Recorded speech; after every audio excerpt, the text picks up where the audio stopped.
Many people are chasing the next big self-improvement hack. But what if the most powerful lessons on character, courage, and love were written centuries ago? My guest today is Cheryl Drury, host of a podcast called Crack the Book. What began for her as a personal project to read a year's worth of classic books has become a mission. She wants to show that these old books aren't just relevant in 2025, but they can also be life-changing. Cheryl believes that reading authors like Homer, Shakespeare, and Dante can materially improve your life, and she's here to share why that surprised her and why it matters. Cheryl, welcome to the show. Thank you so much. Glad to be here. Now, here is why I am pumped about this topic. And let me start with this. There is this huge misconception about the Marine Corps. I was infantry in the Marines, and there's this idea that in the Marines, you just do what you're told, blind obedience to orders and all of that stuff, all the discipline and everything. But that's really not the case. And what they encouraged with us was to think for yourselves. And the reality is, all the places I've worked, the place where I found the most intellectual freedom was in the Marine Corps. And one of the things they did was they had reading lists, recommended books that they wanted us to read. And one book that I read over the years, it's called 18 Platoon by a guy named Sidney Jerry. So he was a platoon commander in World War II. This is a very short book, maybe 150 pages. He was a platoon commander in World War II, and he documents their fight from the Battle of Normandy all the way across Europe to the end of World War II. And when they get to the end of the war, they had this core group of people in the platoon that still remained. And he was reflecting on things after the war, and he started thinking, well, if I was going to pick people for fighting in combat, he said, look, I wouldn't pick brawlers or realists. Instead, he said he would choose poets because they possess imagination. And that's an attribute that he associates with survival, ingenuity, and leadership under battlefield pressure. So that is the importance of reading. So when I saw your profile out there and met you, Cheryl, it was like, we've got to do this. I'd love to have you on the show. So thank you so much for joining us. Thank you. That's a great story. And it makes me think of Homer, actually, of all things. That's amazing. Yeah, I didn't know that about the Marine Corps. Yeah, I mean, they just encourage us to think on our own. And that's why, that's really why we won World War II, because the Germans, there are these stories about Army soldiers that just thought on their feet and branched out on their own. And I think it was Audie Murphy that he captured a German platoon commander, and he said, order your men to surrender. And they did. So if you did that with an American, American platoon, they'd be like, no, we're not coming out. Oh, heck no. If you kill him, okay. They wouldn't be that hard. Wow. That's a great story. Oh my gosh. I love that. Yeah, reading, it just expands your view beyond narrow self-interest, and it just fosters creativity. And, getting ready for our conversation today, I picked up 18 Platoon again, and just rereading some of the passages there, it just pulls you up out of the everyday and just expands your vision beyond, just yourself. So I love reading. So. Right. It's like there's not 80 years between you and the author. Yes. You're just two guys, and you're sitting there, and that's almost miraculous if you think about it. It's wonderful. That's one of the things I found on this project. It's been great. It's good. So let's just jump right in now. Let's start with your story. How did rediscovering the classics become a mission for you? Okay, well, as a kid, I'm a Gen Xer, had a classic public school education. I was a reader as a kid, but as I was thinking about it, I don't remember a single required book in high school that I liked, which is a little weird. But I remember a couple in particular that I hated, nothing that I loved. And I was a kid who was good at math, and so I got steered into engineering. So left high school, had read 2 Shakespeare plays. That was it. I went to college, and Georgia Tech, if you are going to do a minor in French, like I did, I didn't have to take a single class in English. I got out with a bachelor's degree with no English classes, and I was proud of that, which I'm kind of embarrassed about now. But, just all to share that I have virtually no background in anything literature wise. I only got what could capture on my own. So that was my education. As I got older, you start feeling like, oh, maybe I should have read this. And so I would pick something up and read it, and it would be kind of flat, because I always felt like whenever I would get an old book, there was something I should have known before this book. Dante's a really good example. I had tried reading Dante. We were going on a vacation to Florence. And so what better book to read than Dante before you go to Florence? And there's all this mythology in Dante, and there's not just like Italian history. There's also like lots of popes. And I just kept feeling like, I just feel like this guy thought that I knew a lot more that I have no idea about. And so I read some things occasionally, but I always felt like something was missing. And it was even brought more to the front, how your kids end up educating you. One of my sons majored in philosophy in undergrad, and he was always telling me about what he was reading. And at that point I had a little bit of time. And so I was interested in what he was reading. But again, it just all felt like it was like he would tell me about it. I wouldn't read it. I wouldn't even open a book. I would just say, well, that's too hard. I'm not going to read it. So that was kind of like, and I would get on these little binges. I got on this Russian binge for a while because I read Gentleman in Moscow and let it lead me down a path. And that was good, but it just was, I just felt like I was missing something bigger. And I happened on this list about 2 years ago now, this year-long list. And I thought, finally, someone has laid out something that I could try. And it's a year, and I can do a year. And so I started it. So that it was really like discovering the list and my own frustration with myself that combined to start me doing this big project. Yeah, and where did you find the list? Where was this? Okay. Oh, yes. I need to give full credit. Substack, Ted Joa. He's this very, very interesting guy who is a best-selling music critic, and he writes a lot about technology. Just a super interesting guy. And one day he said, a lot of people have said I'm well-read. Would I please put a list together? And I haven't done it for years, but I decided I would try to. So here's the first quarter. And, week 1 is Plato and the death of Socrates. I was like, whoa, this is like the real deal. And I had to it took me a little while of knowing that list was out there before I actually, because I didn't want it to be a project where I went in one ear and out the other. And I didn't come away changed in any way. So I had to kind of feel like I was in a good spot, and I knew how I was going to take notes, and I knew what I was going to do. It was really a project with a big purpose, maybe not to change myself, but to actually learn something. Oh, nice. Now, how did this journey affect you personally? How did it affect your life so deeply? Well, there is the shallow part where this is a very long, sustained effort over time. The reading list is not for the faint of heart. It's 250 pages a week. Oh, wow. Yeah. More or less. It's hard reading a lot of the time. We've read Kant, Mary Wollstonecraft. She is not very good. Aristotle. So some of the reading isn't easy. Some of it is, and some of it's so fun. But there is just this, when in your midlife, do you actually take stuff on mentally that requires discipline and effort? I think that is not a very common thing. I certainly haven't done this much since, college. Yeah. And so there's that. But then there's also the way these books in particular, I have learned so much about particular things like how the Romans lived and what it was like to be an artist in the Renaissance. And I've learned big things like what friendship looks like, from what Aristotle talked about to what Homer showed to what Dante shows. Friendship is really important. That's a surprising theme that you see across a lot of these books, which I wasn't ready for. Love and attitudes towards God. Lots of things.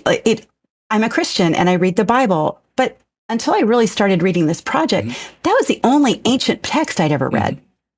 And so reading other ancient texts and other religious traditions has informed my Bible reading an incredible amount. Yeah.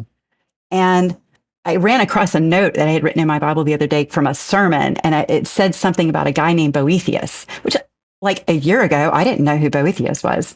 And now he's my buddy, and he was very thoughtful. And I thought about him enough to write a note about what something the pastor said that was exactly what Boethius had Yeah. said, and blah, blah, blah. I'm not to say that this is very nerdy, but it's so cool to be able to say, oh, he's saying something today that I read about in this book that's 2,000 years old that another guy 600 years later also talked Yep. about, and it was relevant to him. This is what it is to be human. Yeah. And the word resonance comes to mind when you read those things and then you encounter them again, because it's something that Right. piqued something in your head and it's still resonating there. And then as you go about life, Right. something else triggers it and you go, yes, resonance. Oh, yeah. I've seen that. And the fact that you can, something will happen in your life and you go, oh, that guy saw that too. And this is what it looked like for them. And it's almost like you have a whole group of people who are sharing their experiences with you, which is really what it is, right? That's what these books are, or their thoughts or their beliefs. And like, it gives you a bigger vocabulary with which to talk about the world. Yes. I feel so dumb that it's taken me this long to figure that out. I know how you feel. It's like, yeah, I should have learned this earlier. Yeah. But the Bible references these ancient texts, extra biblical stuff. I mean, the Apostle Paul talks about, hey, here he gives people, the Greeks, the examples from their own poets. Hey, this is what your poet has said, and he, says, this is what your poet says. This is how it applies. And so he's speaking to them in an area, in a way that resonates with them. And so they're sitting there going, oh, right. Okay.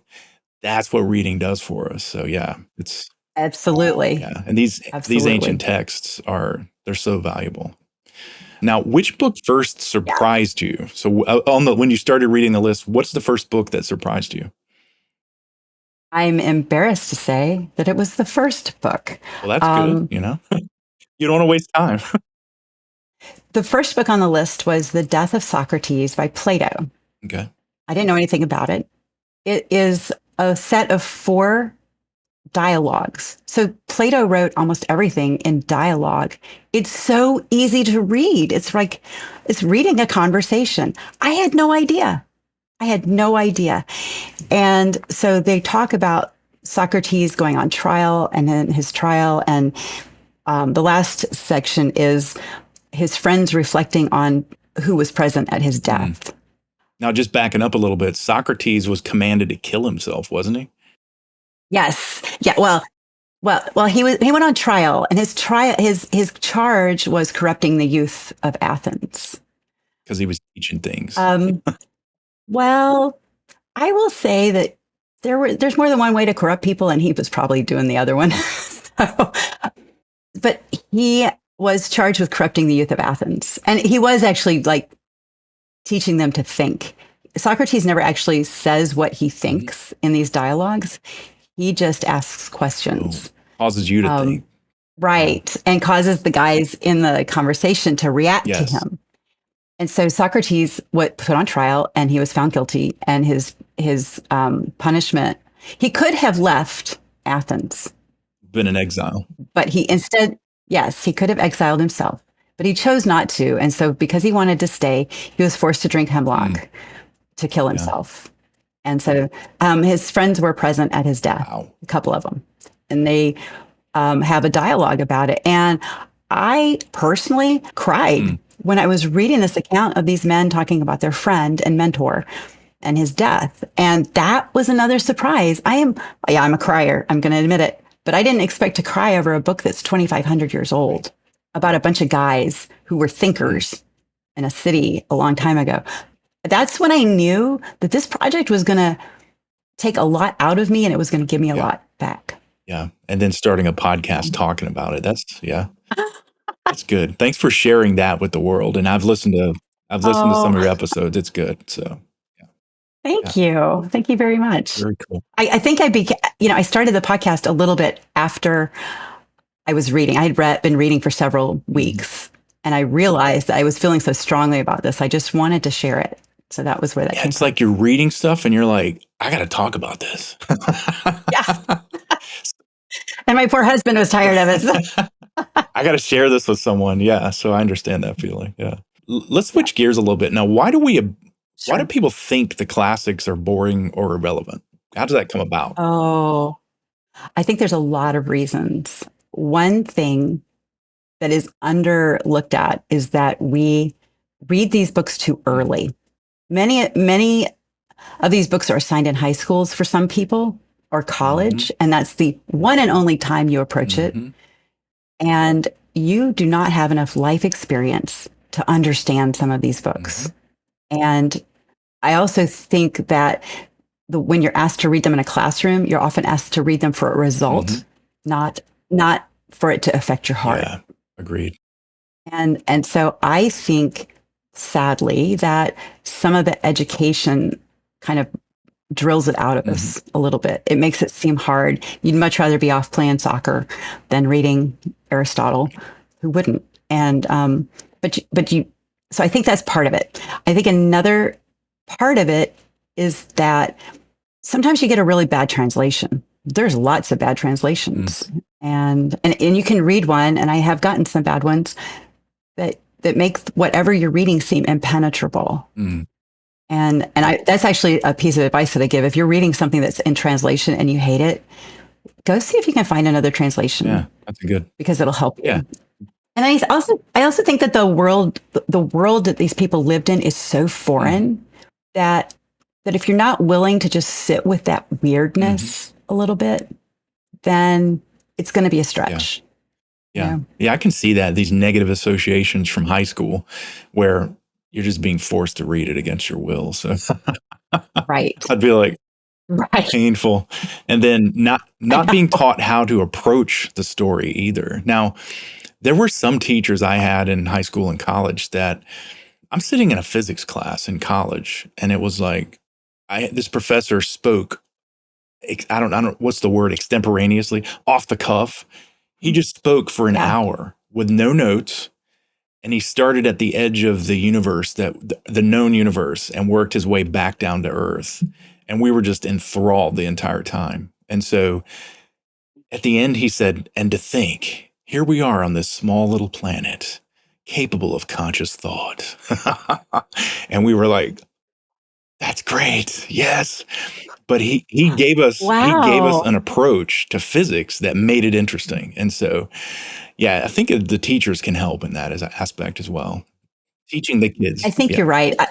But Yeah, that's beautiful. I feel so I jealous. mean, that was, yeah, one teacher, but yeah, but if teachers that love the subject and they want to share their love of it with the students, that's awesome. But a lot of professors and high school teachers, it's like, oh, I'm assigned to teach history or something, whatever the subject is, and I'm going to do this, and I don't really Mhm. know it, not really interested in it, and so yeah, that comes across. So yeah, I think that's another reason Right. we don't come away from the classics with that. Oh yes, that was great. So yeah.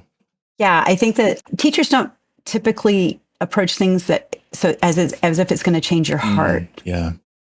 There's very little talk about Yeah. that, and that's actually what a lot of these books end up Yes. doing if you let them. That's true.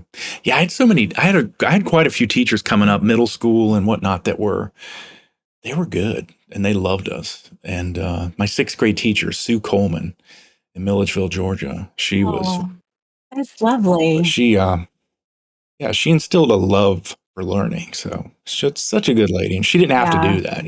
So I'm thankful for her. But yeah, she's passed on. But yeah. I mean, I did have a wonderful English teacher who was a grammar and speech teacher, changed my life, but she wasn't big on literature. And so I think that like I diagram sentences when I'm reading things sometimes to figure them out. And I always think of Joan Houghton when I do that because she was such a wonderful, wonderful teacher in that way, but she wasn't a lover of Yeah. literature, which was interesting. Yeah. Just the basics, Yeah. blocking and tackling of English. So Like all super yeah. important. Like it's integral to communication, but Yeah. your heart doesn't necessarily Yeah. soar with that. Yeah, I have a friend named Al. He became a Christian later in life, and this guy was from Jersey City, or maybe in New York City. I'm not sure. Maybe Brooklyn. I'm not sure. He came from the streets, but he had a degree in literature. And so when he became a Christian, he tackled the Bible from the perspective of English, literature, and he's like analyzing Mhm. it. And that guy, he was so awesome. Just, hey, what about, he would just analyze, That is yeah, he would cool. analyze the text and just break it down and stuff, and he could glean the meaning from it. Just, yes, that's helpful. So that was a Oh, surprise that for is me. really Yeah. neat. Al, he's a good dude. But Yeah. so do you have any advice now? How can we hit the reset button when we're trying to rediscover these books? I think that, how we've been talking about the heart. I think the first thing is to Hmm. expect to have your heart changed. Like, don't come into this as like, I'm going to read this because it's a book and I'm just going to like get through it. Hmm. There's something in there that's probably going to change you.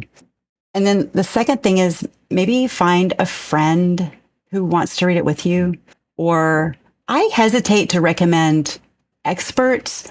For me, the experts are always so off putting because they know so much and they bring so much to the discussion of a book that it can almost overwhelm somebody who's new. Right. Right. And so actually was one of the reasons I started wanting to talk about these books. It's because I wanted to let beginners know that beginners can read these Hmm. books. So I think finding a friend, choosing wisely what your book is also helpful. Don't read Aristotle's Ethics first. You can read it fifth, but don't Right. read it first. Pick a narrative. Personally, the Odyssey is the go-to starting point. It's thrilling. It's a great story. There's great characters, and it's like the basis of so much Hmm. else. But I will say, my son, who is a classic scholar, he and I talk about the Odyssey a lot. But he told me, he said the problem with the Odyssey is that I always wish I were reading the Iliad, which is the Hmm. prequel to the Odyssey. I haven't read the Iliad, so I wouldn't know. But so I think that starting not reading introductions, just like not necessarily going to listening to an expert talk about this book, especially Hmm. beforehand. Don't read the introduction. It's going to bog you down. They're going to talk about the influences on that author. You don't Don't care. care. You do not care. Don't care. You just you just want to hear what that author has to say to you. So that's where you Good. start. Is start with a story. Start with, if you've got a buddy who wants to read it with you, or a friend, or someone who's not an expert. There's nothing wrong with Hmm. experts. I love them, but I'm the mother of one. But there's nothing. But you don't necessarily want that when you're starting out. It's easy to feel intimidated by these Hmm. books.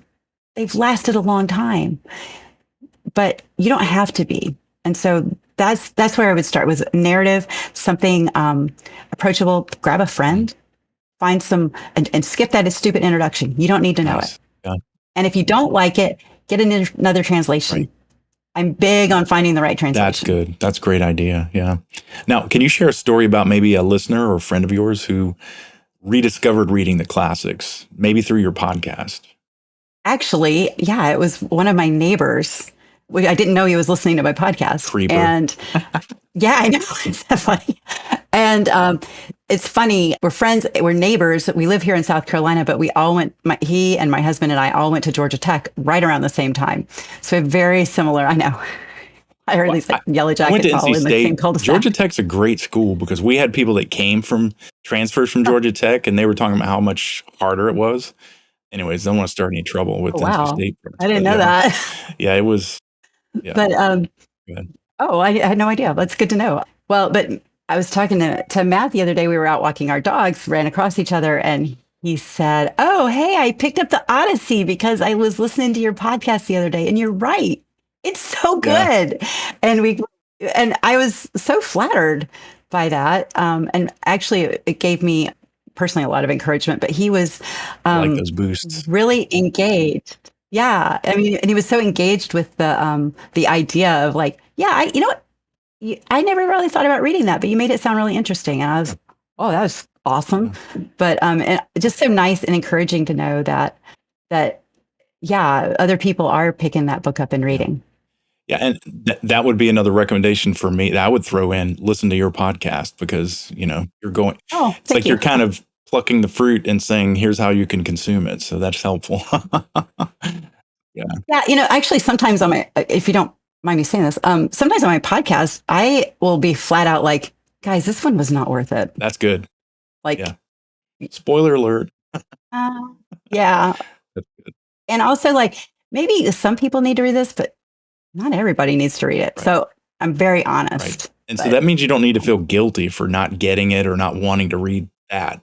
Mhm. If it's not resonating, move on. So yeah, just drop it. Life is very short when you start looking at all the wonderful books there are to read in the world. It's almost terrifying. And yeah, there's no time to read a book that like, Right. there's reasons to read hard books sometimes, but there's no reason to read a book that you're just like, no, just put it down. Don't feel bad. But as you're learning these things and you're expanding your horizons, it's like, then you start hearing music that's referencing this content. Mhm. You're like, that's where that came from. So yeah. Right. Mephistopheles and things like, so you hear those names in the music and go, okay. I know what he's talking about. Well, one of the things that's really funny is, Shakespeare, he wrote in so many cliches, whatever. No, actually, he wrote he made all those cliches possible. Yeah. I had only read 2 Shakespeare plays until this year. And this reading plan had 9 plays in 3 weeks, wow. Which drama is actually super fun to read. And so if you're thinking about picking something up, a narrative drama is a good one because it's not very long, because people can only plant themselves in a seat for 2 hours, right? So it's just not a long story. Mm-hmm. So I was reading Shakespeare and I was just laughing at myself at like how many lines I knew from these plays, because everyone says them. And I would read, I didn't know that came from Shakespeare. I didn't know that it was just over and over again. Right. It was really funny. Yeah. And then there's that danger when people don't know these things and where they came from, they don't understand the relevance to our history. Right. And then they start wanting to tear things down. And it's like, wait a minute, hang on. This is where that came from. And here's why it's here. And so, yeah, it adds a lot of depth and it keeps us from basically tearing down our own good things. So. I agree. What's interesting is, so this reading list I'm doing is chronological, roughly. And so I, several weeks ago, crossed the divide from pre-Enlightenment, medieval mindset and thought to Enlightenment, to post-Enlightenment. And it has been jarring because what happens is that people start throwing over everything because we're just going to start again. And Nietzsche in particular is on this reading list. And I read that. And he is just wanting to, he says what Plato did was terrible and just throw it all out. So, honestly, it's funny to hear people saying, well, we should just get rid of all of this stuff, because I'm like, Nietzsche. Yep, I know you. Burn it down. That's, yeah. You don't even know that's Nietzsche, and it's right. Nietzsche. And they have no idea that they're just repeating. Yeah. Right. Yeah. So, yeah, knowing where it came from, that's so helpful. It's been very eye-opening, this whole, in that regard, like where certain pernicious ideas, especially reading across the divide over the Enlightenment. I had no idea that it was as monumental as it was. Shakespeare's pre-Enlightenment. Rousseau is immediately at the Enlightenment, and he's utterly different. Utterly. Nice. So it was like shocking. I almost wanted to go climb back in my Shakespeare hole and keep reading Shakespeare because it was so ugly. In Rousseau, I didn't like it at all. Yeah. So, I mean, that leads to the subject of classics being a framework for self-improvement. So I read somewhere, I don't know where, but I read somewhere that classics are a self-help before self-help even existed. Now, what are your thoughts on that? I think that's right if you're open to it. Marcus Aurelius is a really easy one to point to with the Meditations, and Epictetus, who is another Stoic. They're really easy to point to for things like that. Actually, I had something really funny happen to me as a result of reading the Stoics. Do you mind if I share it? Because it is so funny. It's Epictetus who said that children play at things, and one day they play at being a baker, and one day they play at being a soldier. But that's what children do. Adults don't do that. They do one thing and they do it all the way. You are not a child. Quit dabbling, basically, is what he That's said. cool. I like that. Okay, so I had to take his advice because I had to do something. I had to ask something of an acquaintance, and I was very uneasy about doing that. I'm not really good at asking for things. I was very uneasy about doing Mhm. it, and I had been putting it off for almost a month. I had told myself by the end of May I'm going to do this, and it was like May Mhm. 28th. And I read Epictetus, and it's almost like he's shaking his finger at me. You're not a child. Quit acting like it. That's good. You know, put your big Bowie pants on and go do this thing. And I did, and it was like it ended up being very positive. It had a lot of knock on good things that happened afterwards, and it was one of those things where I wouldn't have just said, okay, I'm doing it Mhm. if I hadn't have read that. And that's like such a funny like 2,000-year-old self help book thing, but it was It's great. And transcendent. I'm not sure that yeah, and I don't know that like I should look up at my book. Mel Robbins wouldn't have told me to quit acting like a child. Somebody who writes self help books. She wouldn't have said, "Children play at things. You're not a child." I don't think she would have said it like Right. that, and I needed to hear it that Yeah. clearly. By the So way, it's just I've funny. recently listened to Mel Robbins' recent book. What is it? Let Them Theory. Let Good them, book. yeah. That was a good book. Yeah. Is Yeah. it? Oh, that's good to Yeah. It hear. was really good. So yeah. Now, was there a moment where maybe a line or a passage changed how you saw yourself? Yes, this is. I said earlier that Aristotle is not a good place to start. However, I think every single high schooler needs to read part of Nicomachean Ethic. Mm, And you specifically need to read the part about friendship. okay.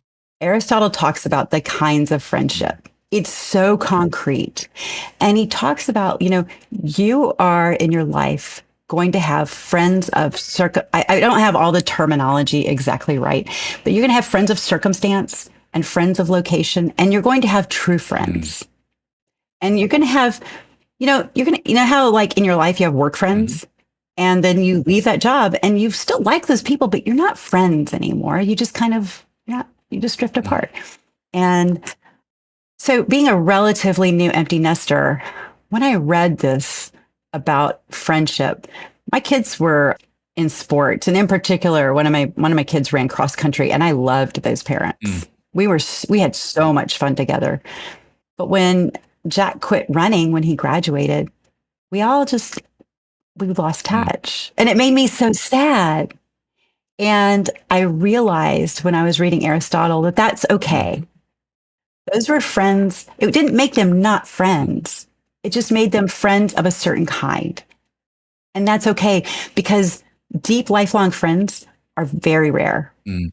according to Aristotle and according to my own experience. And I always felt bad about losing those other friendships. I Mm, felt kind of like, oh, is something wrong with me. right.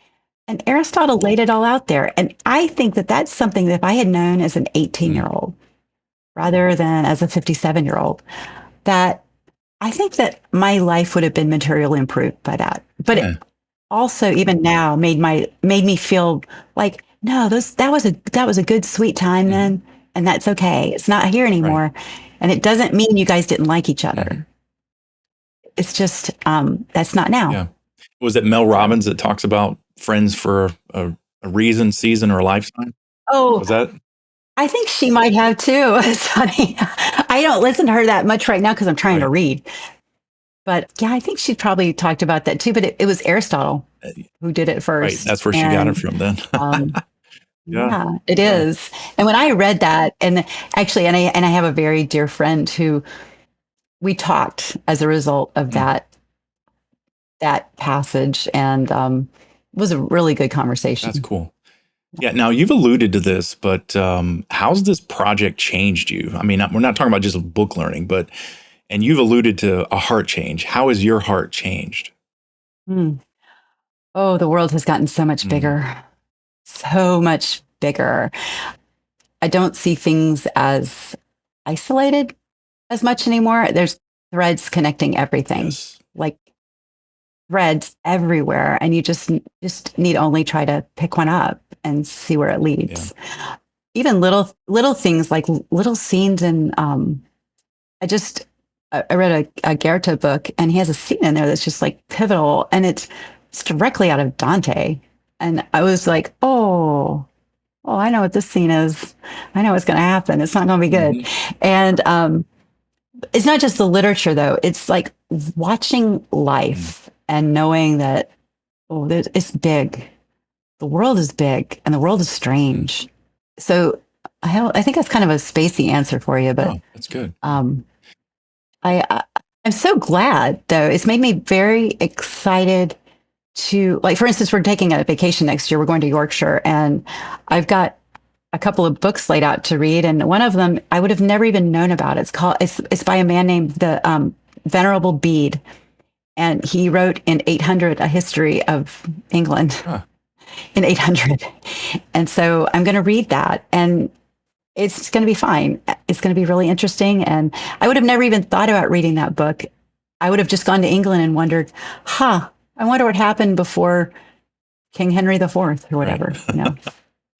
I would have like gotten to the Tudors and not gone further back. But this, I'm engaging all of it rather than some of it. Cool. Now let's talk about applying this old wisdom to modern life. So, what are 3 books that you've read this year that you think everybody needs to read them? Said it already. One, the Odyssey, Homer. It's so foundational. The story, the longing, the thing that was surprising to me was that it starts off not with a man coming home. It starts with a boy who's never known his father, who decides to go find him. And I think that is, I read that last year and thought, how can an English teacher not make this relatable to every single kid in that classroom? Because Telemachus is them, right? He's just like them. So not to hit on English teachers anymore. Sorry about that. Anyway, the Odyssey, foundational. Second, I think any English speaker needs to read Shakespeare. Yeah. You need to read it. And personally, right now, my recommendation is Hamlet. Ooh. It's a great story. It's so good. And here's what you should do. Watch the movie first and then read it. That's cool. Totally not cheating. It's 100% not cheating. That's cool. It's not. Don't feel bad. Watch the movie first. There's a great one with Mel Gibson and Helena Bonham Carter. Yeah. Fabulous. Hamlet. That's cool. And then the third one, until last week, I probably would have said something different. But I'm an American. I live in the South. I'm by heritage a Southerner as well. And the book I read last week was a narrative of the life of Frederick Douglass, an American slave. I'm not embarrassed or anything that I haven't read a lot of these books, but I am truly ashamed that I have never read that book before. Everyone should read it. Nice. Everyone. I mean, maybe you should read it in high school, but everyone should read it. Written in 1845, before emancipation, before the Civil War. It really struck me that that's just a necessary book to read. That's cool. It was really amazing. Yeah, these books change your life. They do. And, honestly, that one, I haven't talked about it on the podcast yet. I just read it. It is so inspiring to understand what a man who was born at the lowest possible level in society, the generosity that he's capable of, even in that condition, and the kindness and the hope that he kept having was amazing. I mean, that's deep. Yeah. You have to read it. I love that. Yeah. Yeah. It's very, very good and harrowing. That's cool. Yeah. So now there you go. There's somebody's starting to read, if they're starting this week, what's step 1? What do you recommend they do? Just get a book. Get a book that's a narrative. Do not read the introduction. Skip ahead. If it's got a map in it, flag it. If it's got a cast of characters in it, flag it.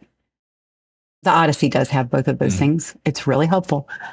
And just start. I said earlier, it's okay to read watch the movie or whatever.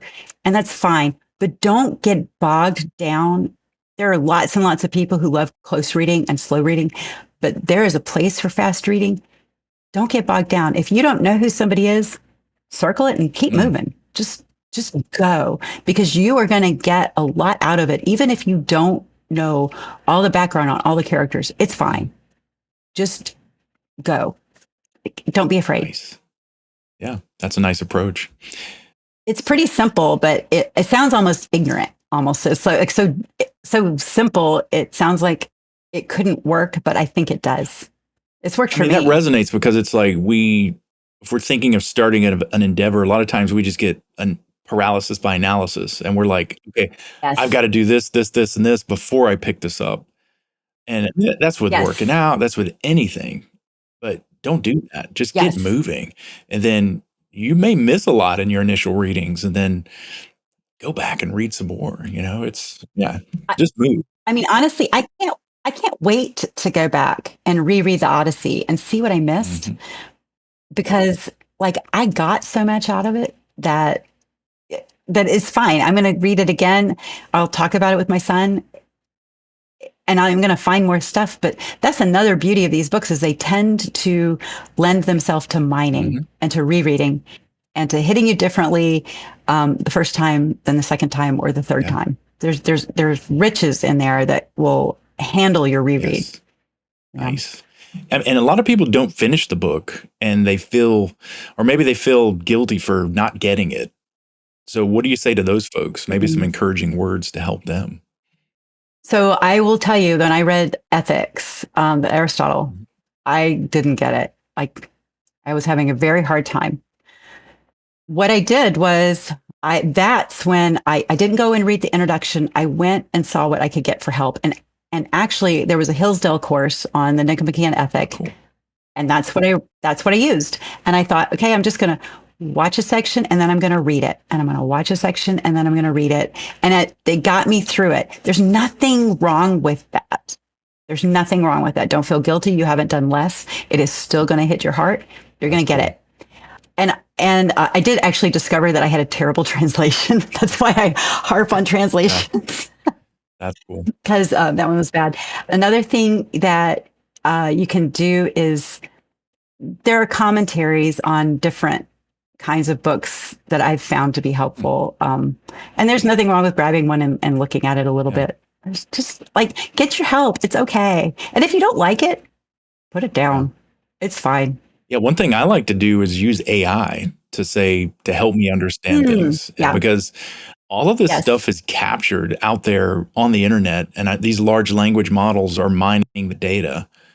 And if you have questions, you need to spend that time reading. So there's no getting around it. You need to spend time marinating in it, thinking about it. Yes. That's how it changes you. But sometimes you got to go, I'm not getting this part. And I like using AI to go back and ask things about books and stuff. Basically, these large language models are taking advantage of the big minds out there that have already mined the data for you. And they can help you better understand what you're reading. So just to bring it into the modern context, that's what I do oftentimes. So yeah, I made a commitment to myself before I started this project that I wouldn't use AI before I read the book. Good. Yep. I just said I'm not going to do that. One thing I didn't mention was note taking. Like, I've gotten to be a really good note taker, and I can't believe I totally forgot about saying anything about it. One thing you can do, I got this from somebody teaching one of those courses that I looked at.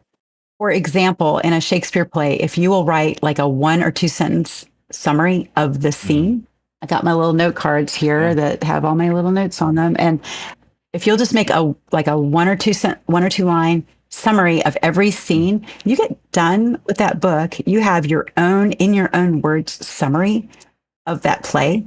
And if you're trying to think of who said that, you can look at your summary and you're going to be able to find where what you're looking for is very quickly. Yeah. I do that now for almost every book. I did that for Dante, for the Divine Comedy. So it's 100 cantos, and I have a summary that's 100 lines long of the Divine Comedy that I wrote for myself, because I just wrote a summary of what happened after each canto.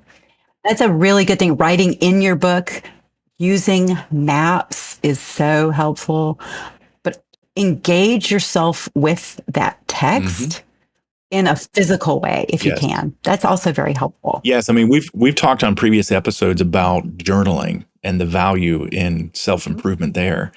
And so what I'm reading, when I'm reading for, I'm mostly reading things that are for self-improvement, finances and all kinds of things. But I have journal prompts for every day. I have a morning and an evening, and I have in there, what did you Mhm. learn today? And so throughout my day, I will write something down. If it's something significant that happens, I write it down so that I can reflect on it at Nice. night. And when I'm reading books and things, I take notes on the books. I write down the nuggets that Yeah. I'm gleaning because it doesn't really Mhm. embed itself into you, who you are until you sit and marinate in it. That's why I Right. cautiously mentioned using AI because there's Yeah. no hack. And that's the problem with modern society oftentimes is we say, hey, here's a way you can do this in 30 days or, there's no hacks. You can't just hack your way through life. Sometimes you got to sit and meditate on things and let them really and become part of who you are. You have to do that with journaling. You have to reflect on things. Think about what does it mean to you? And you have to keep revisiting it because I don't get things Right. the first time through. And Oh, me neither. and I'm open transparency here. I have worked with a counselor, guy's a PhD, and he's teaching me things. He's helping me to improve myself, and he's Right. been telling me things all along, and they don't register. I say that the things pool on my brain and wash off. They don't sink in, and Yeah. so he just keeps revisiting them with me, and then eventually I go, yes, okay. Oh, And the yeah. only way that happens is Yeah. if you journal on things and you spend time meditating, just thinking about how does Yes. this apply to me? And so I think that it's the same with the Yes. classic works. You have to read them and you shouldn't feel guilty about not getting things or if you just put the book away and you stop reading, that's okay. It's not about finishing the book. It's about just getting those nuggets of Right. wisdom that speak to where you are today. And then hundred as you go percent. back and revisit, you learn more. So yeah, just keep revisiting these things. So yeah. Yeah. Yeah. I hadn't thought about like I think that I do think there's something about the physicality though. Yes. That was one thing when I started this project. I said, I'm going to read physical books to the extent possible. Mhm. And I've read 2 Kindle books and that's it. Huh, And everything else has been hard copy. And I do think it has made a difference in my comprehension and my that's retention cool. because I think I have a very spatially oriented memory where I can remember where on a page something Yeah. was and like how where it felt like I was in the Right. book, you know. So I do think that there's something about that physicality of writing and outlining or highlighting Yeah. and arguing with the author in the margin, Yeah. whatever you do. I love it. Yeah. I mean, Not that I would do our that. brain doesn't just exist in our heads. The nerve endings go all the way through our Right. body. So tactile Right. touch, writing things down, that's Mhm. also embedding it in your mind and your heart. So yeah, Right. that's the sensitive parts there that yeah, physical touch. Mhm. Yeah, that really does it. So wow, this has been really good chat, Cheryl. I appreciate your time. So Oh, I've loved it. Thank you so yeah, much. so for the listeners here, just a reminder: most of our audience are men, and so I thought it was important to Oh, bring this to the forefront because, and especially talking about men are interested in stuff like action movies and getting out there and physical stuff and but if you really want to improve as a human being, you have to start in your mind. And so I encourage people to just get out there and read the mhm. classics, approach things from the perspective that it's going to change who you are. And that really does help you get more interested in these subjects. So, and Cheryl, thank you again for your time today. And Thank you so much. where can people find your Substack? So my Substack is my name, Cheryl Drury, or you can look up on Substack. Crack the Book is the name of my Perfect. podcast and my Yeah. So Substack. Crack the Book podcast. Yep. And I'll put links in the Yeah. description here for the listeners. Thank you. And wow. Yeah, that's the best Yeah, place. this has been wonderful. So thank you so much for your time. Oh, I've really enjoyed it. Thank you so Yeah. much. So, folks, if you've enjoyed this episode, please consider leaving a review, share it with your friends. And until next time, we'll see you on the path.